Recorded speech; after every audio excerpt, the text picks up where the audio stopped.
Espacio Jaguar, toda la emoción del deporte. Martes, 17 horas. Cero discriminación, tolerancia, respeto e inclusión. Miércoles, 19:30 horas. Tu abogado en casa. Asesoría jurídica. Justicia al alcance de todos. Jueves, 17 horas. Noche de debate, análisis a fondo. El mejor encuentro de opiniones. Jueves, 19 horas. Recuento semanal. Información y análisis a fondo. Viernes, 12 horas. Noche de música en Jalapa. El deleite de la bohemia. Sábados, 20 horas. Desarrollo humano. Saca lo mejor de ti. Vida sana en mente sana. Domingos, 12 horas. Tu historia conmigo. La vida de las estrellas contigo. Domingo, 12 horas. Acrópolis. Comunica y trasciende.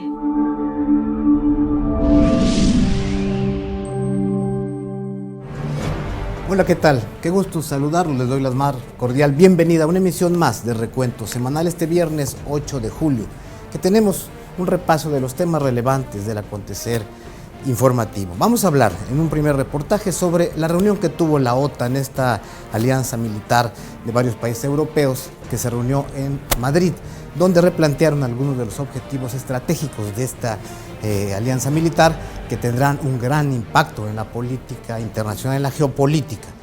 Vamos a platicar también sobre el drama de la migración, el drama humano terrible que de vez en vez y con mucha frecuencia vemos de migrantes que pierden la vida y que se ven sujetos en redes de trata, toda una historia terrible de la cual estaremos platicando, que acontece lo mismo en México, en la frontera con Estados Unidos, que en el norte de África, que en Asia, que en varios lugares. Estaremos hablando también del problema del agua, hemos estado abordándolo en varias emisiones en este programa y hoy hablaremos de la extracción del agua, un problema en México y una serie de cuestiones ahí que vale la pena reflexionar, que estaremos también tratando. Y tendremos un reportaje sobre una propuesta inopinada y para muchos solo una cortina de humo. Una propuesta que hizo el presidente del Comité Nacional del PRI, Alejandro Moreno Cárdenas, para que la gente, nosotros los ciudadanos, nos armemos, que tengamos armas de alto calibre que no están permitidas en la ley, pero que bueno, según él sería para ayudarnos en el combate a la inseguridad. Y propuesta que para muchos es solo una cortina de humo, pero le vamos a estar platicando por qué. De eso, de lo mejor de la cultura, de la ciencia y la tecnología, del deporte, del cine, y una entrevista muy interesante que tuvimos, que nos dio el exrector de la Universidad Veracruzana y exsecretario de Educación, Víctor Arredondo Álvarez. De todo ello estaremos en esta emisión de Recuento Semanal, a la que le doy la más cordial bienvenida, como cada viernes.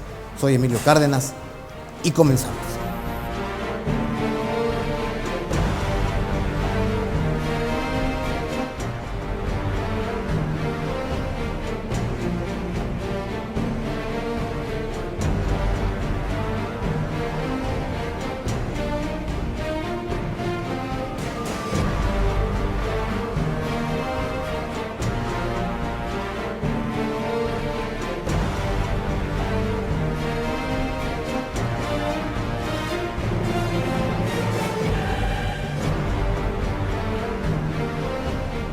Hola, ¿qué tal? Pues le doy la más cordial bienvenida, como le decía, a esta emisión de Recuento Semanal, hoy viernes 8 de julio. Y el primer reportaje que queremos presentarle es uno relativo a la OTAN, la Organización del Tratado del Atlántico Norte, esta alianza militar defensiva que fue fundada en el año de 1949 por 12 países, entre ellos Estados Unidos, Canadá, Francia y el Reino Unido, y que tiene su sede en Bruselas, Bélgica. Pues esta alianza militar, la OTAN, celebró la semana pasada en Madrid una cumbre en la que la organización actualizó su concepto estratégico en un documento que establece su estrategia militar y de seguridad para los próximos 10 años y en el que se detallan las amenazas que a su juicio enfrentan las democracias occidentales y explica cómo Occidente pretende enfrentarse a ellas. Todo ello derivado desde luego de la invasión rusa a Ucrania y donde además se cambia drásticamente esta visión de la alianza en sus documentos básicos respecto a sus relaciones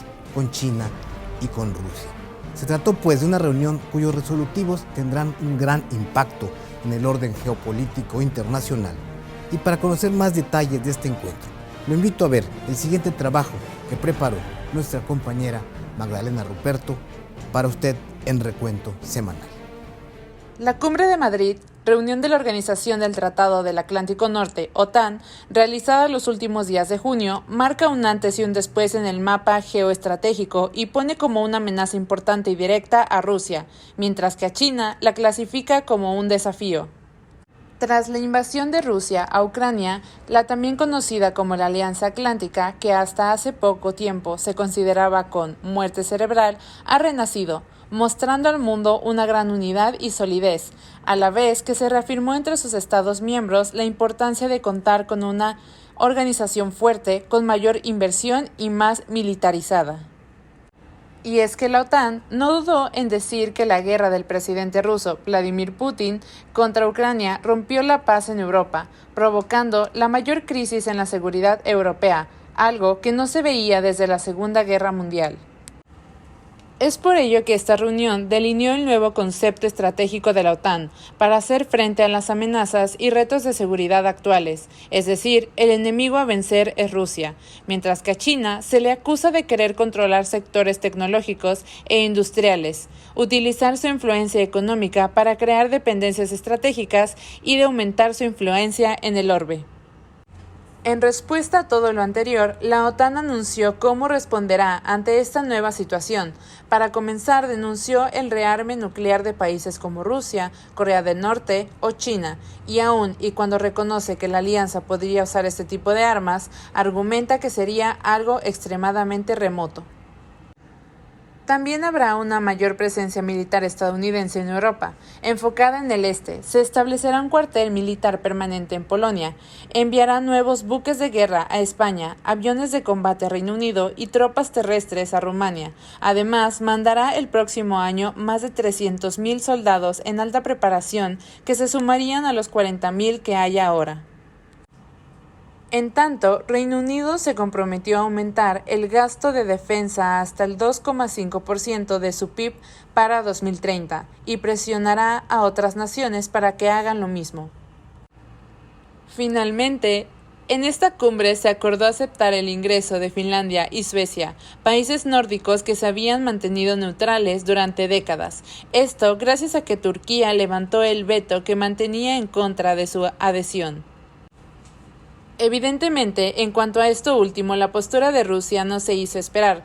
Putin advirtió que si Finlandia y Suecia aceptan tropas e infraestructura militar de la OTAN en su territorio, Moscú responderá de la misma manera. Sin duda, el ingreso de Helsinki y Estocolmo en la OTAN marcarán un punto de inflexión en la seguridad europea y sobre todo en la reconfiguración de la geopolítica actual. Las condiciones económicas, laborales y de vida van de mal en peor, lo sabemos todos, para la clase trabajadora a nivel mundial.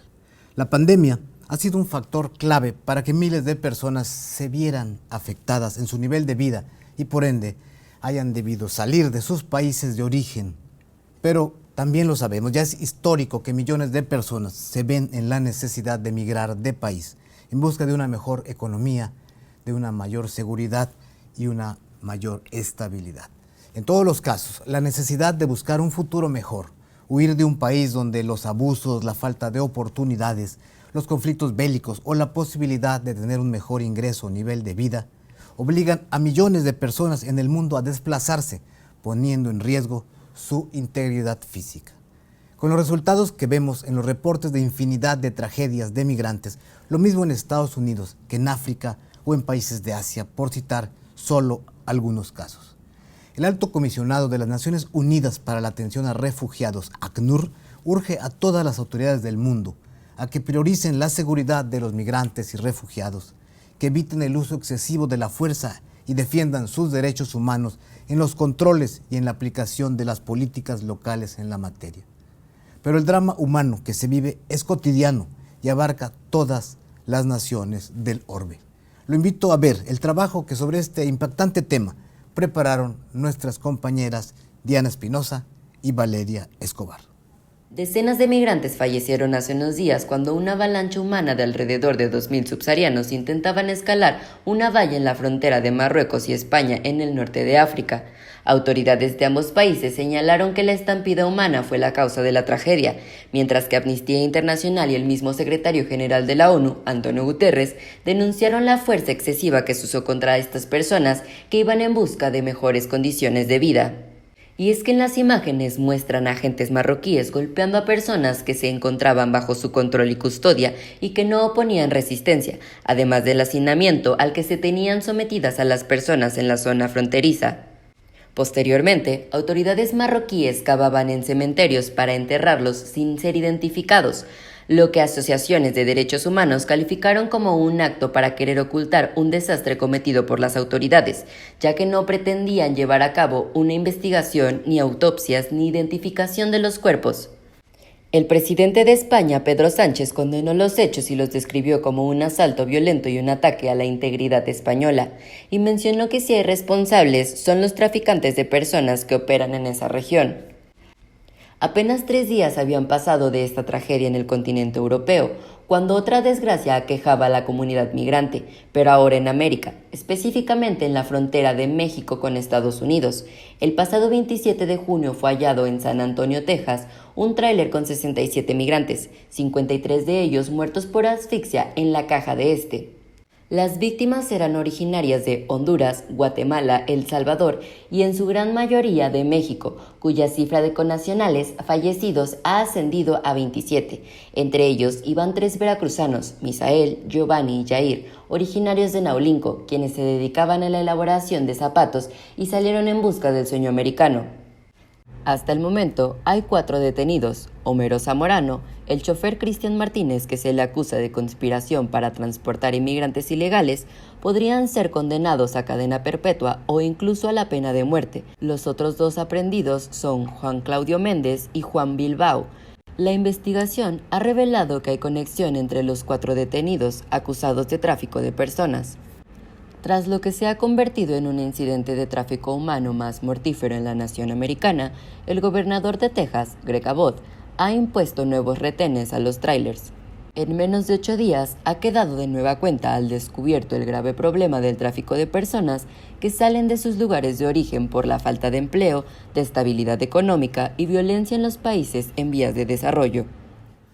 México se ubica en el 4º lugar mundial de entre los países que más agua extraen del medio ambiente para diferentes usos, reconoce la Comisión Nacional del Agua, CONAGUA.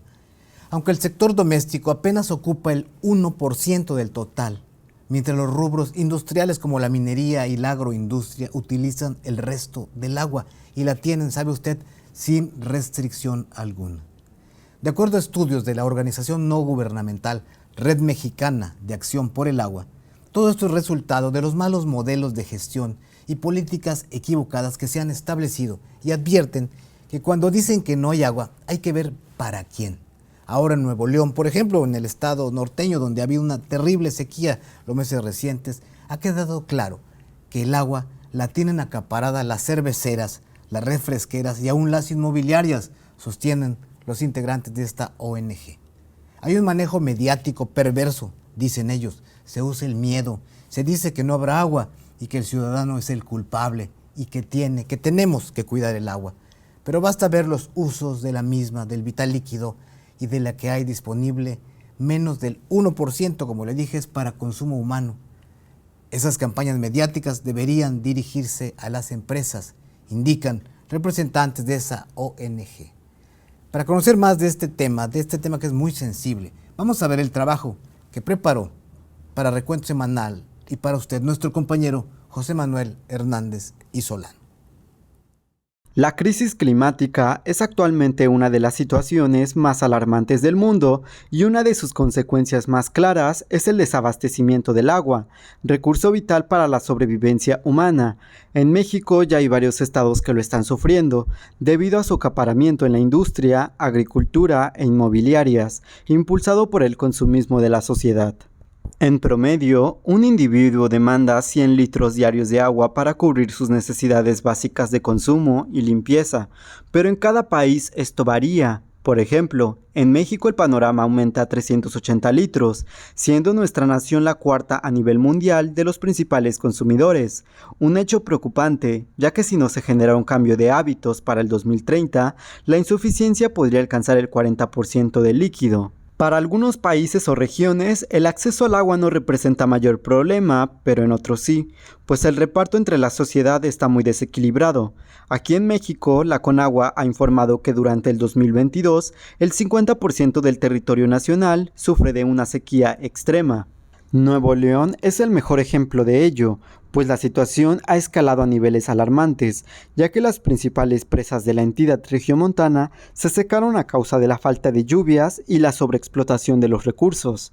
Comenzando el año ya se avecinaba un fuerte problema, por lo que el gobierno de Nuevo León comenzó a exhortar a la sociedad a implementar acciones para ahorrar agua, pero la respuesta no fue la esperada, así que decidieron enrudecer las medidas, aumentando el costo por metro cúbico, así como reduciendo los suministros de agua en diferentes horarios y de manera extrema, imponiendo multas de hasta 1,000 pesos para todas las personas que utilizaran el agua para actividades no esenciales.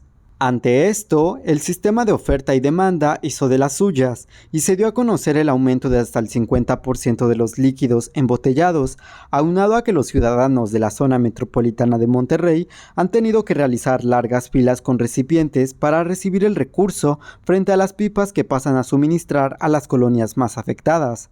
Lo preocupante es que las industrias de la minería y de la agroindustria abarcan casi el 100% del uso del agua para fines comerciales, todo esto sin ningún tipo de limitación, siendo las cerveceras y refresqueras las que representan un mayor acaparamiento. En cambio, el uso del agua para actividades domésticas dentro de nuestra sociedad recae únicamente en el 1%. Frente a todo esto, Samuel García, gobernador de Nuevo León, sorprendió a todo el país con su estrategia de bombardeo nubes para hacer frente a la problemática. Informó de manera muy peculiar que ocupaba de una fuerte lluvia de 7 horas para llenar la presa de la Boca. Diputados locales de oposición aprovecharon para sacar raja política del asunto y aprobaron adelantar la vigencia de la revocación de mandato a fin de aplicarla al gobernador Samuel García. En medio del gran dilema, el presidente Andrés Manuel López Obrador mostró su malestar con los anteriores mandatarios federales por desarrollar un estado omiso y corrupto, comprometiendo los recursos naturales en favor de cualquier empresa transnacional, mostrando ahora las consecuencias. Las autoridades saben en dónde radica directamente el problema, pero no han ejercido acciones concretas para dar solución a ello, y desafortunadamente, la situación en un futuro será todavía más crítica si no alcanzamos a conocer el verdadero valor del vital líquido. En una polémica propuesta, el presidente del Comité Ejecutivo Nacional del PRI, Alejandro Moreno Cárdenas, anunció que ese partido presentará una iniciativa en el Congreso para que los civiles puedan tener acceso a armas de mayor calibre para su defensa. En México, el artículo 10 constitucional faculta a todos los ciudadanos a poseer armas de fuego en su domicilio para seguridad y legítima defensa. Pero la posesión del arma queda restringida al domicilio de la persona y nada más ahí.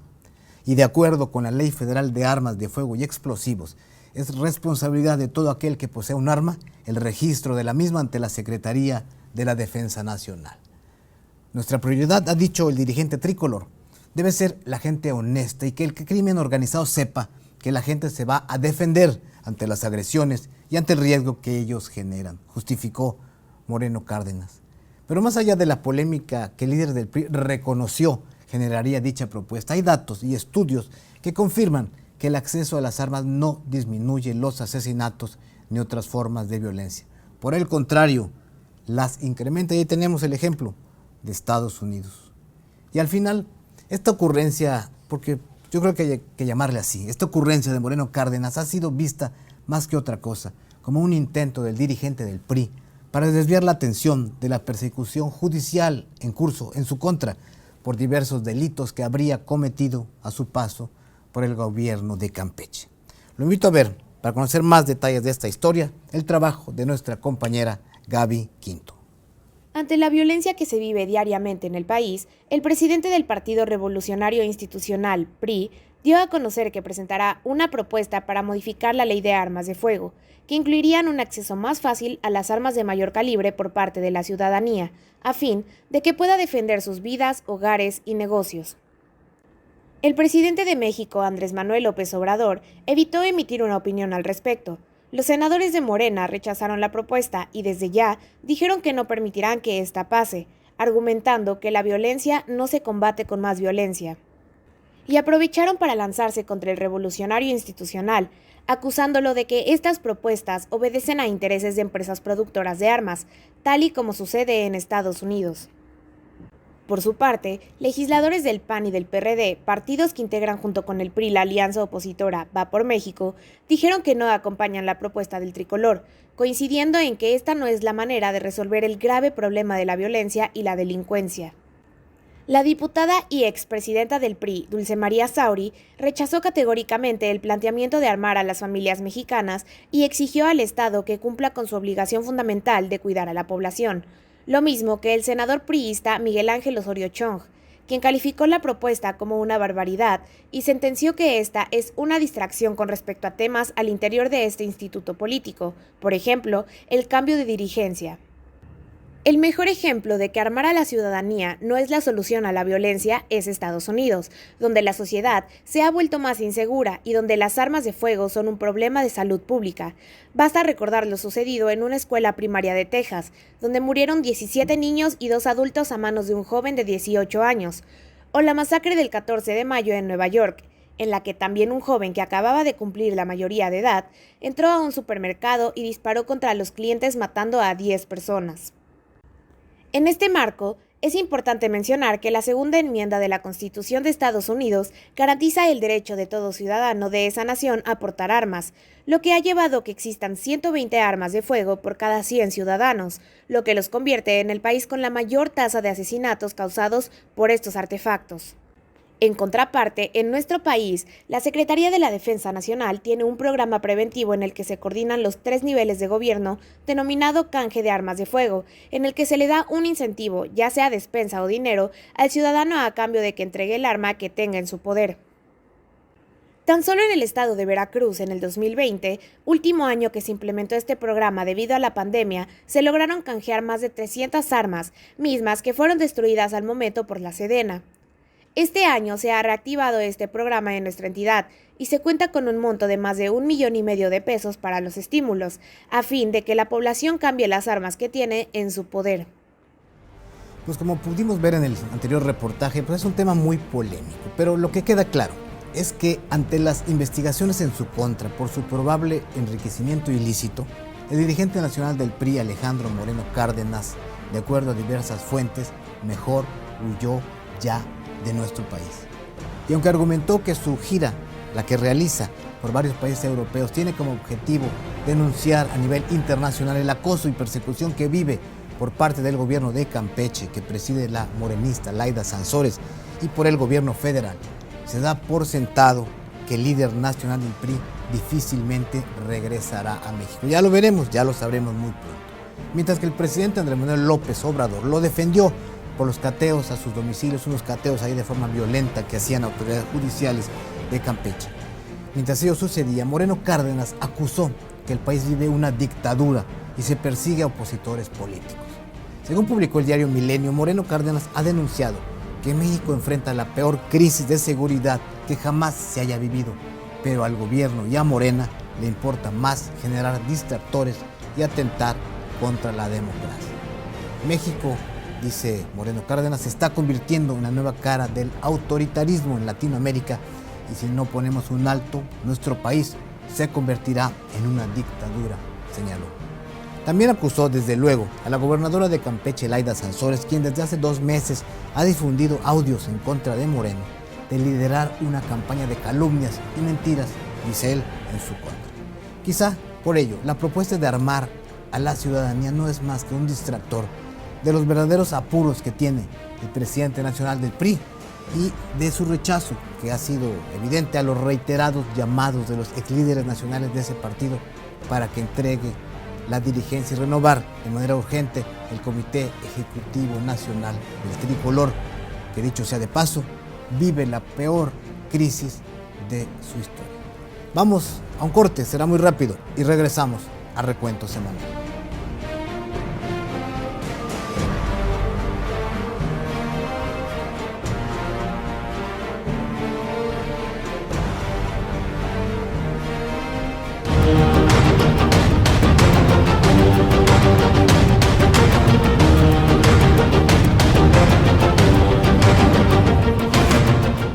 Te invito a que conozcas historias de personas que ya gozan de las mieles del éxito para que su experiencia y enseñanza te ayuden fácilmente a llegar ahí.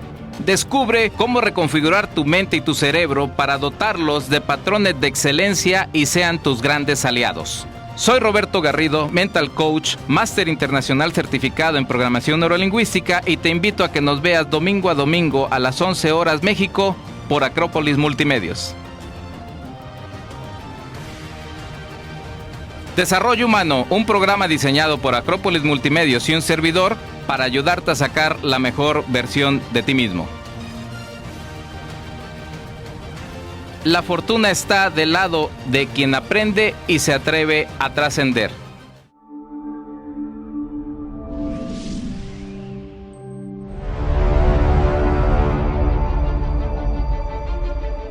Acrópolis Multimedios de nuestra Universidad de Jalapa y el señor rector Carlos García Méndez, un servidor, conductor y director del programa Abogado en tu Casa, asesoría jurídica gratuita. Los invitamos para que nos acompañen todos los jueves de 17 a 18 horas, en las que tratamos temas eminentemente jurídicos para disipar todas las dudas que ustedes tengan de carácter legal.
Gracias por continuar con nosotros, y ahora le presentamos las actividades más relevantes realizadas en la Universidad de Jalapa en estos días que corren, entre las que se cuenta la UX Expo Café, un evento que reunió a productores del aromático y que fue muy interesante, y aquí se lo vamos a presentar, así como la participación de alumnos de la institución en la demostración de una urna electrónica en el estado de Jalisco, así como diversas actividades académicas que se realizan para celebrar el Día del Abogado. Vamos a las breves de la UX con información de nuestra compañera Marisa Carreño.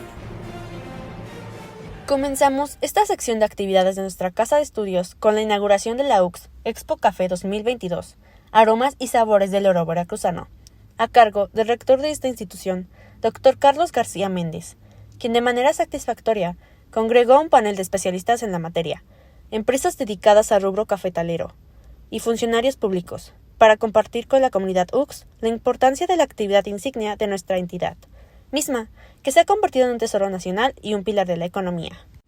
Por otra parte, queremos felicitar a los alumnos del Grupo 201 de la carrera en Inteligencia Artificial por haber sido partícipes de la demostración de funciones de la urna electrónica, desarrollada por el Instituto de Elecciones y Participación Ciudadana del Estado de Jalisco, un sistema de votación virtual para recepción y recuento de votos, utilizado durante jornadas electorales. Se llevó a cabo el evento del Día de la Abogacía en conmemoración de esta profesión, misma que forma parte de la oferta educativa de nuestra casa de estudios. El evento, con gran trascendencia académica, cumplió satisfactoriamente con los desafíos que actualmente enfrenta el Estado, a través de diferentes conferencias ofrecidas por destacados expertos en el tema. Nuestro compañero Óscar Alvarado nos platicará en la sección deportiva de Recuento Semanal sobre novedades que tendrá el torneo de fútbol del próximo Mundial de Qatar, que fueron autorizadas por la FIFA y que son muy interesantes, como es el uso de cámaras especiales y un chip para detectar el fuera de juego en la competencia. Pero ya verá dónde se va a colocar ese chip. Y nos va a platicar también sobre el rotundo fracaso del representativo nacional de la categoría sub-20 que quedó fuera en las eliminatorias de la CONCACAF para el Mundial de Fútbol del 2023 en este nivel, en esta categoría, y que también quedó fuera, lamentablemente, del próximo torneo de los Juegos Olímpicos de París en el 2024. Malas noticias, muy malas para el fútbol mexicano. Pero vamos a ver la sección deportiva de Recuento Semanal. La tecnología ha avanzado muchísimo, tanto en la vida como en los deportes, y a pocos meses del arranque de la mayor fiesta del fútbol mundial, la FIFA decidió implementar un chip dentro del balón para detectar los fueras de lugar. Según la FIFA, ya lo habría probado en diferentes ligas para ayudar a los árbitros. Este sistema es un apoyo para los jueces de línea y los árbitros, lo que permite ser más precisos y más ágiles al tomar decisiones para marcar un fuera de lugar, en vez de acudir al Video Assistant Referee, o si el árbitro tiene dudas, tendrá la herramienta dentro del balón y el mismísimo VAR. Además, se usarán 12 cámaras situadas bajo la cubierta del estadio. Es así como se podrá establecer en todo momento la posición de los jugadores y del esférico. Hasta ahorita se habla mucho de lo bueno que traerá este chip, pero no se sabe aún si tendrá alguna consecuencia. Por ejemplo, que el balón pese aún más, o sea, más liviano, o si se marca un fuera de lugar en algún momento que no sea, aún así se pierde la jugada, pudiendo ser una clara de gol. Esperemos que la tecnología implementada favorezca el espectáculo y que no lo perjudique. En otras noticias, la selección mexicana sub-20 cayó en penales ante el conjunto de Guatemala, lo que el mismo director deportivo, Gerardo Torrado, ha terminado por catalogar como un fracaso total, ya que al perder no podrán asistir a la Copa del Mundo 2023 en Indonesia ni a los próximos Juegos Olímpicos a celebrarse en París en el 2024, algo que no sucedía desde Beijing 2008. Pero bueno, esta no es la primera vez que sucede. La más reciente fue en 2019 en el Mundial Sub-20 en Polonia, cuando no se logró pasar de la fase de grupos, quedando en último lugar luego de no ganar ni un solo partido. En India 2017, a pesar de no sumar ni una victoria en la fase de grupos, la selección mexicana logró avanzar a la siguiente ronda. Sin embargo, cayó ante el combinado de Irán, lo que generó su descalificación del torneo. En Nueva Zelanda 2015, a pesar de contar con una camada de jugadores sumamente talentosos como Irving, el Chucky Lozano, Eric Gutiérrez, Víctor, el Pocho Guzmán, entre otros, la selección azteca tuvo una actuación que generó estruendo en el fútbol mexicano, debido a que no se logró pasar a la fase de grupos. En ese entonces, el combinado mexicano fue derrotado por Mali y por Serbia.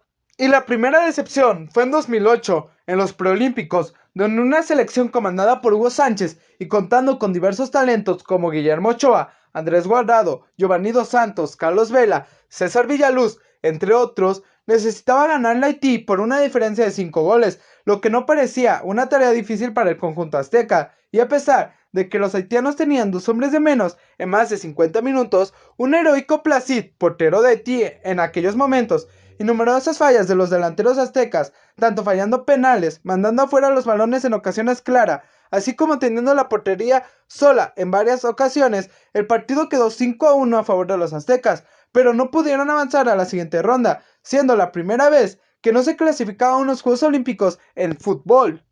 Más allá de lo doloroso que esto puede ser para los amantes del balompié y que las críticas se puedan verter hacia los jugadores o los mismos directivos, sería importante que la Liga MX como la Federación Mexicana de Fútbol hagan una autoevaluación y dejen de poner por delante el tema económico. terminen con los amiguísimos y que se restrinja la llegada de extranjeros que jueguen por encima del talento mexicano. Todo ello en pro de un verdadero proyecto deportivo para tener una selección mexicana que tenga un mejor futuro.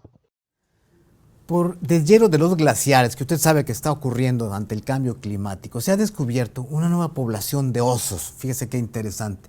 Y se abre además la posibilidad de que existan nuevas rutas comerciales. Todo ello derivado justamente de este deshielo terrible que vive nuestro planeta. Nuestro compañero Christopher Olmos nos va a contar detalles de todo esto en nuestra sección de Ciencia y Tecnología. Continúa la preocupación por la situación del cambio climático, que sigue siendo de las suyas, ahora afectando a los glaciares periféricos de Groenlandia, generando así un aumento en el nivel del mar. Algo curioso es que gracias a esto se ha descubierto una nueva población de osos polares muy especial. Los glaciares periféricos no están conectados a la principal capa de hielo de la zona. Sin embargo, su rápido derretimiento refleja el 11% de pérdida de hielo en Groenlandia, lo que es un aviso del catastrófico resultado de la principal capa si no se actúa pronto. Las estadísticas informan que el derretimiento de glaciares periféricos aumentó más del 50% en las últimas 2 décadas. Sacando un promedio anual, se obtuvo que desde el año 2003 hasta el 2009 se cayeron aproximadamente 27.2 gigatoneladas, mientras que en los periféricos su cifra se cuatriplicó de acuerdo al estudio más reciente. Los glaciares periféricos suelen ser mucho más sensibles a los cambios de temperatura, marcando como resultado su fácil derretimiento en comparación a otras partes del mundo. Esta situación ya lleva bastante tiempo, por lo que los seres vivos han tenido que aprender a sobrevivir, en especial los osos polares que son los primeros afectados. La esperanza de esa especie se encuentra en una población que fue recién descubierta, justamente en el sureste de Groenlandia. Dicho grupo de osos polares se dedica a cazar durante todo el año en hielos de agua dulce que son cercanos a glaciares que se pueden extinguir. Además, se descubrió una conducta bastante peculiar, ya que estos osos usan melange glaciar como una plataforma para tener una mejor caza de focas en todo el año. A diferencia de otras poblaciones de osos, estos no emigran en ciertas temporadas poco activas, sino que se han adaptado a la falta de hielo de manera sorprendente para muchos, llegando a tener un gran éxito en cualquier situación a la que se encuentren expuestos. Lo que sí es un hecho es que el ser humano siempre, en su afán de conquistador y de fines comerciales, busca sacar beneficio de todo. Y es que se especula que gracias al derretimiento de glaciares se abre la oportunidad de establecer nuevas rutas comerciales, mismas que se estima podrían estarse inaugurando a mediados de este siglo. Al abrir estas rutas esperan 2 beneficios principales. El primero es la gran reducción del carbono que producen los barcos al estar navegando, y el segundo consiste en debilitar el control que los rusos ejercen en el comercio de esa área. Lugares históricos como el Castillo de San Juan de Ulúa en el puerto de Veracruz y la Fortaleza de San Carlos en Perote, sitios de gran simbolismo y peso en la historia nacional y de nuestro estado, desde luego, serán objeto de trabajos de remodelación para rescatar sus instalaciones. Sobre estos trabajos que se llevarán a cabo, les invito a ver el trabajo que prepararon nuestras compañeras Carly Hernández y Perla García. El día de hoy queremos compartir con ustedes buenas noticias en materia de cultura e historia, para nosotros los veracruzanos. Y es que hace unos días, desde el gobierno federal, se anunció la rehabilitación y recuperación de las fortalezas de San Juan de Ulúa en el puerto de Veracruz y la de San Carlos ubicada en Perote.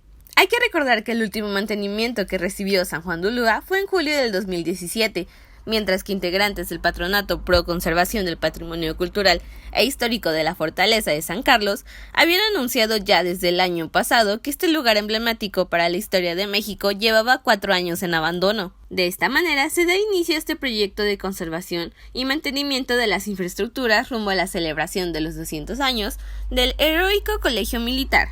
Sin revelar el monto que se destinará para ambos espacios, el presidente de México, Andrés Manuel López Obrador, dio a conocer que las obras tendrían que estar culminadas a finales de diciembre, donde la Secretaría de Marina se encargará de los trabajos de San Juan de Ulúa y la Secretaría de la Defensa Nacional de la Fortaleza de San Carlos en Perote, tomando en cuenta que estos sitios históricos son de gran importancia y relevancia para la nación. Asimismo, el mandatario reveló que se está en pláticas para conseguir un ferry y trasladar a los turistas desde los muelles de Veracruz hasta San Juan de Ulúa, a fin de abrir otra vía turística alterna a la carretera que conecta el puerto con este lugar, que alguna vez fue una de las cárceles más temidas del país. Como bien se sabe, la fortaleza de San Juan de Ulúa, desde su construcción sobre la isla en 1535, se volvió una de las más formidables y su origen está ligado a la fundación de la Villa Rica de la Veracruz. Con casi 500 años, ha sido testigo de batallas y sucesos memorablemente históricos. Ha sido muelle, cuartel militar y hasta cárcel, famosa en su época por las condiciones inhumanas en las que estaban los prisioneros. También fue residencia de Benito Juárez, Porfirio Díaz y Venustiano Carranza. Por su parte, San Carlos fue llamada así en honor al rey Carlos III. Inició su construcción en 1770 por un estudio estratégico de la corona española para estar preparada ante posibles invasiones británicas, sacando provecho de las alturas del cofre de Perote. Durante la Guerra de Independencia se utilizó como bodega de suministros, perdiendo su valor estratégico. Hacia 1823 fungió como sede del reciente colegio militar, mientras que durante la invasión norteamericana de 1847 se volvió un punto de defensa en primera línea. Y algo realmente espeluznante es que durante la Segunda Guerra Mundial la fortaleza de San Carlos fue sitio de concentración y confinamiento de familias y personas alemanas pronazis o sospechosos de serlo. Por todo lo anterior, es tan importante la puesta en marcha de este proyecto de remodelación y rehabilitación para que la historia persista y se transmita. En su gustada sección Detrás de Escena, nuestro compañero José Manuel Hernández y Solano nos reseñará 2 filmes que seguramente querrá ver este próximo fin de semana. Nos platicará sobre la más reciente entrega de la franquicia de los Minions, estos simpáticos personajes que han alcanzado fama mundial. En su nueva cinta, Los Minions, nace un villano. Y nos hablará también sobre una cinta más de Thor, el superhéroe de Marvel, en la cinta Thor, Amor y Trueno. Vamos a ver de qué se trata esto en nuestra sección Detrás de Escena. La pandemia generó severos estragos en la industria cinematográfica de todo el mundo, pero algunos estrenos están contribuyendo para que esto se recupere. Tal es el caso de la última película de los Minions, que rompió la taquilla mundial, y por otro lado, hoy llega a las salas de cine Thor, Amor y Trueno, que seguramente se convertirá en un nuevo éxito de Marvel. Minions 2, Nace un villano, es una precuela de una de las producciones infantiles más populares de la era actual, que desde su llegada en 2010 ha causado gran furor. En esta entrega reúnen al grupo de seres amarillos previo a que conocieran al maestro de la maldad llamado Gru, durante la década de los 70, quien apenas era un niño de 12 años, y que en conjunto comenzarían con las misiones más extremas para dominar el mundo.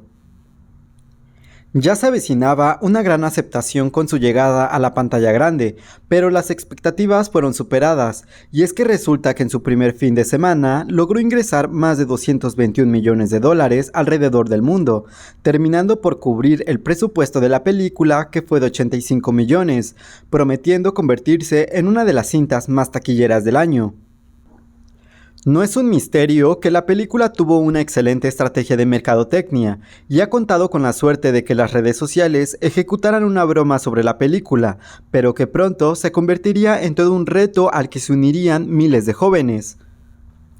Por otro lado, terminó la espera y ya pueden disfrutar de la nueva película de Marvel, Thor, Amor y Trueno, que protagonizan los populares actores Natalie Portman, Chris Hemsworth y Christian Bale, en una emocionante historia con altas expectativas por ver el regreso de la superheroína Jane Foster al lado de Thor, quienes se enfrentarán a Gore, el dios carnicero.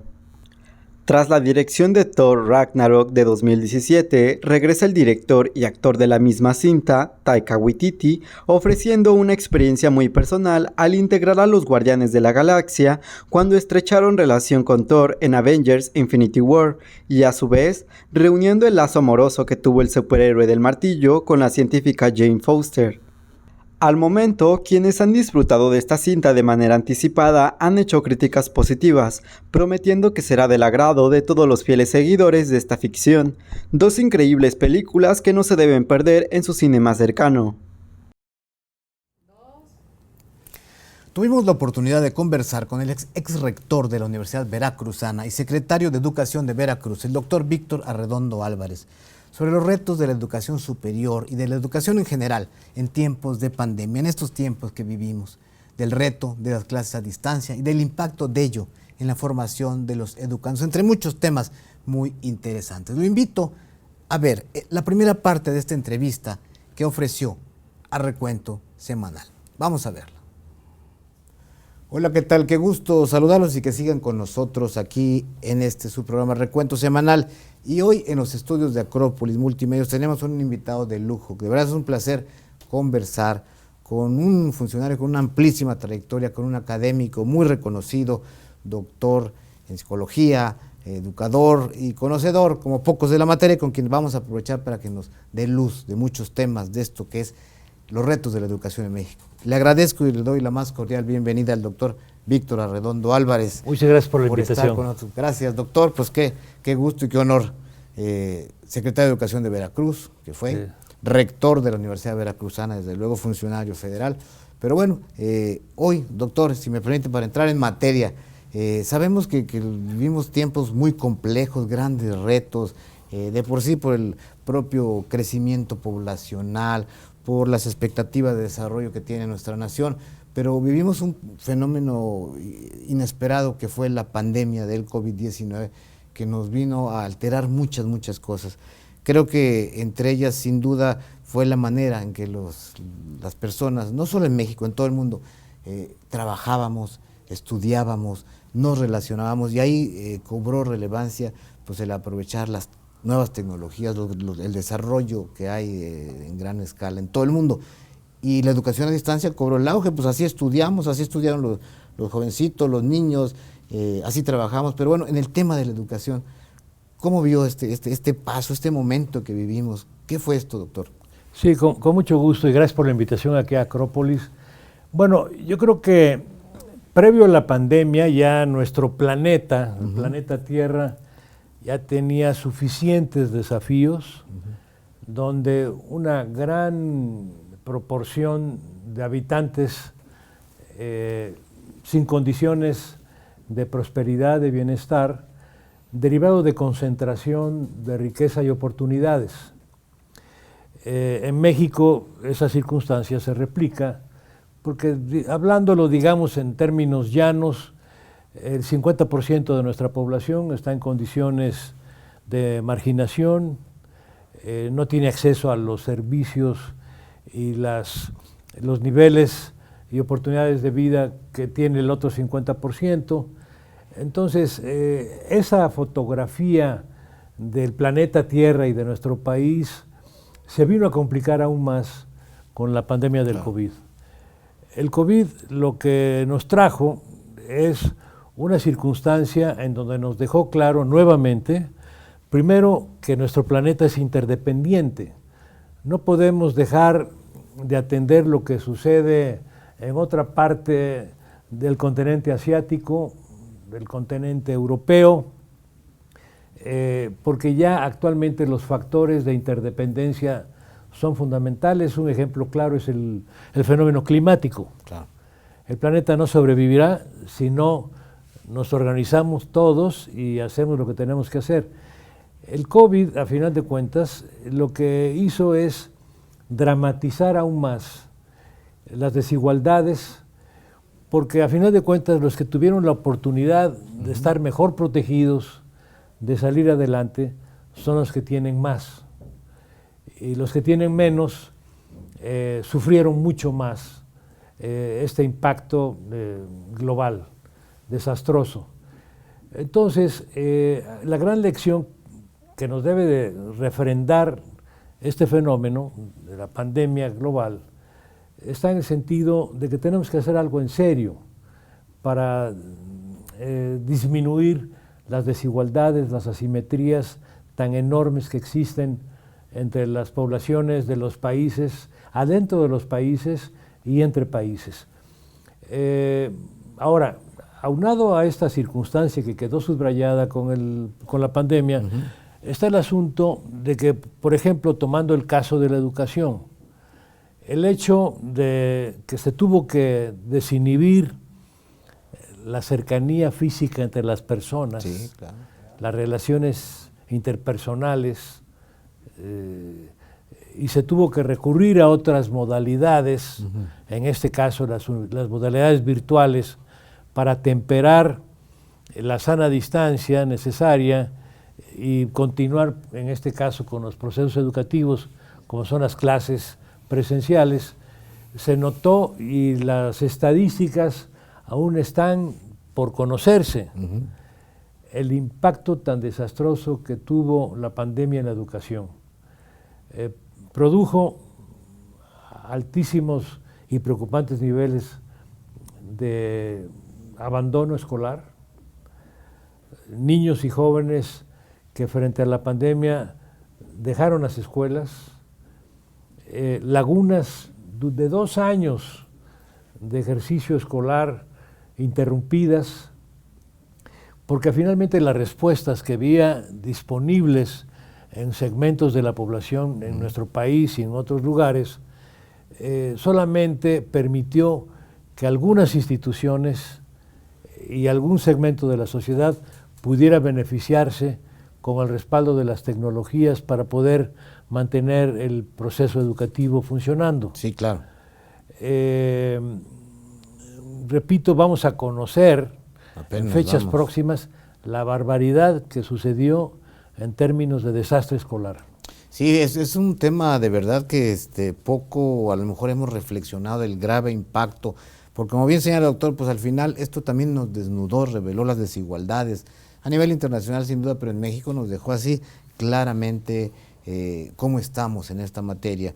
Y bueno, pues el esfuerzo que vienen haciendo quizá de manera desigual, no lo sé, con respecto a lo que realmente requerimos como país, que se avance en materia educativa, lo que hace el gobierno federal, pues, y los gobiernos de las entidades, pues tiene una visión muy particular, ¿no? El primer mandatario de México, el presidente López Obrador, ha hablado pues prácticamente de reformular el sentido de la educación, dándole un peso al humanismo, que de lo que nadie lo discute, es importante crear buenos ciudadanos, mejores personas, pero esto lo lleva a plantear una revisión de los libros de texto, una revisión histórica, y usted sabe, doctor, lo que eso implica, ¿no?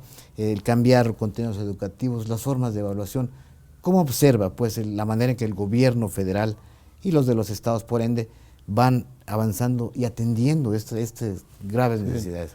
Sí, mira, yo creo que me quisiera remitir al sexenio federal anterior para tomar un ejemplo de una política educativa que pudo haber sido mejor implementada, puesta en práctica, porque tuvo algunos componentes interesantes, y me estoy refiriendo a la política de evaluación de la educación en términos generales que emprendió el sexenio pasado el Instituto Nacional de Evaluación para la Educación. Varios de ellos colegas míos, con los que yo interactué durante tantos años en la Ciudad de México, cuando trabajé en la Asociación Nacional de Universidades, en la Secretaría de Educación Pública, porque colegas que nos interesó desde tiempo atrás el fenómeno de la evaluación como instrumento o palanca para la promoción de la calidad y la relevancia y pertinencia de la educación.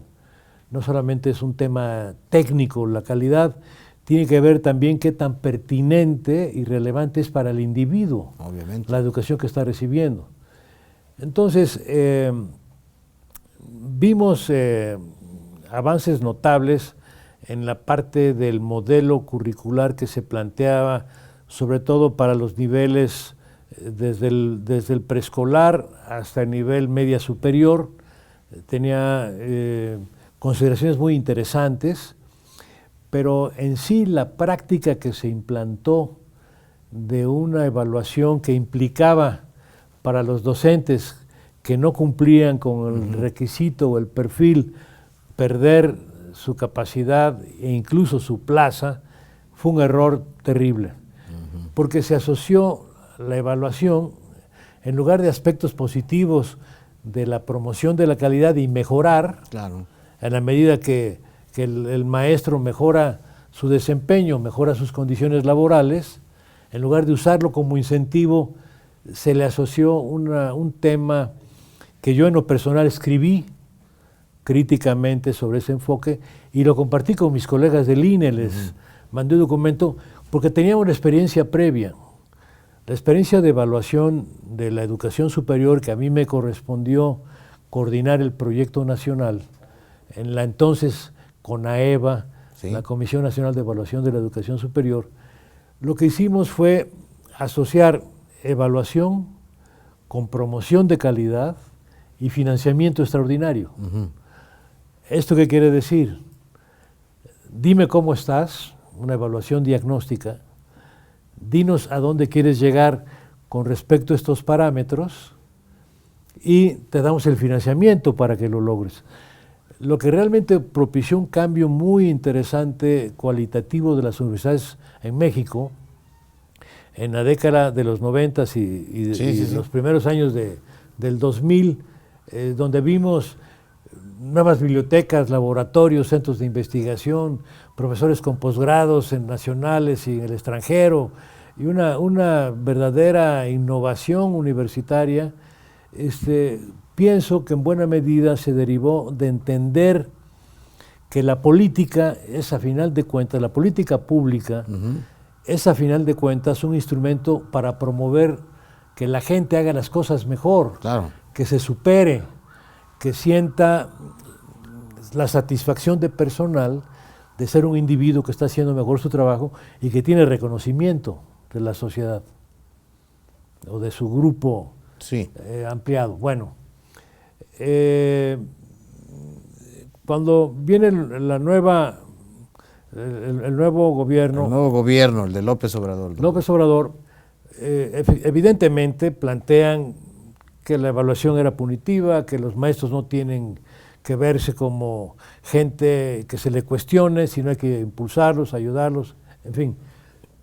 Pero lo que ha sucedido es que ese discurso de promoción de la educación no se ha visto reflejado en que se constituya una verdadera y auténtica política prioritaria nacional. No estamos viendo la educación en el centro de la agenda de gobierno. Y esto es un punto clave porque nuestro país, para empezar, lo más importante que tenemos es nuestra gente. Sí. Pero cada individuo en lo personal, cada comunidad requiere de estímulos y circunstancias de mejora y superación.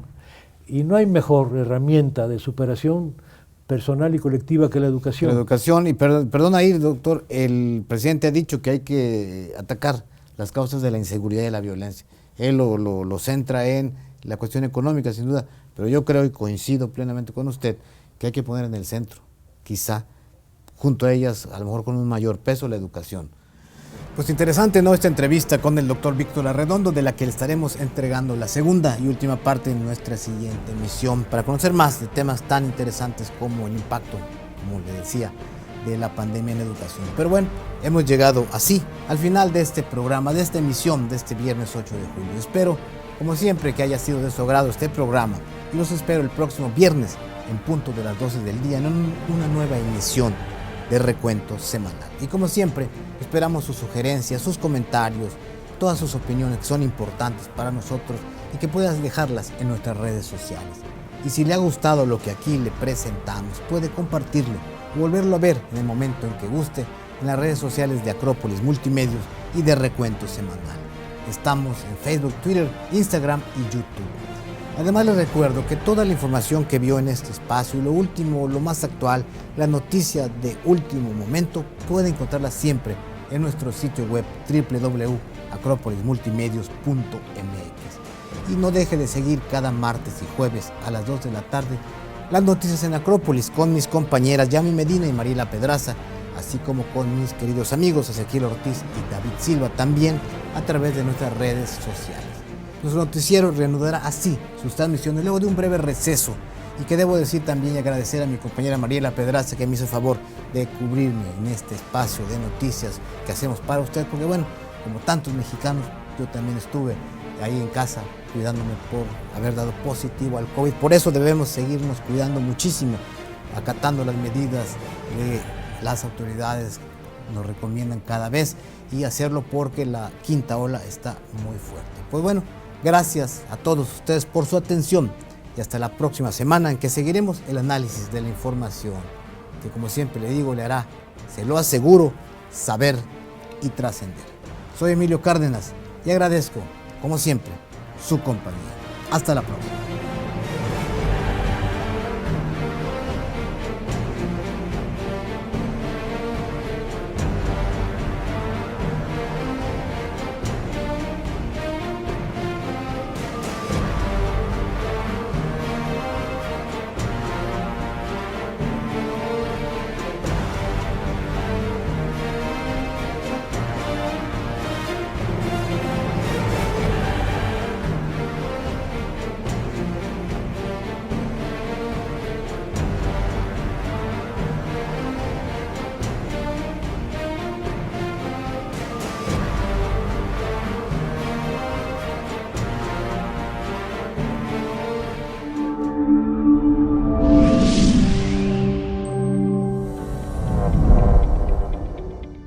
Espacio Jaguar, toda la emoción del deporte. Martes, 17 horas. Cero discriminación, tolerancia, respeto e inclusión. Miércoles, 19:30 horas. Tu abogado en casa. Asesoría jurídica. Justicia al alcance de todos. Jueves, 17 horas. Noche de debate, análisis a fondo. El mejor encuentro de opiniones. Jueves, 19 horas. Recuento semanal. Información y análisis a fondo. Viernes, 12 horas. Noche de música en Jalapa. El deleite de la bohemia. Sábados, 20 horas. Desarrollo humano. Saca lo mejor de ti. Vida sana en mente sana. Domingos, 12 horas. Tu historia conmigo. La vida de las estrellas contigo. Domingo, 12 horas. Acrópolis, comunica y trasciende.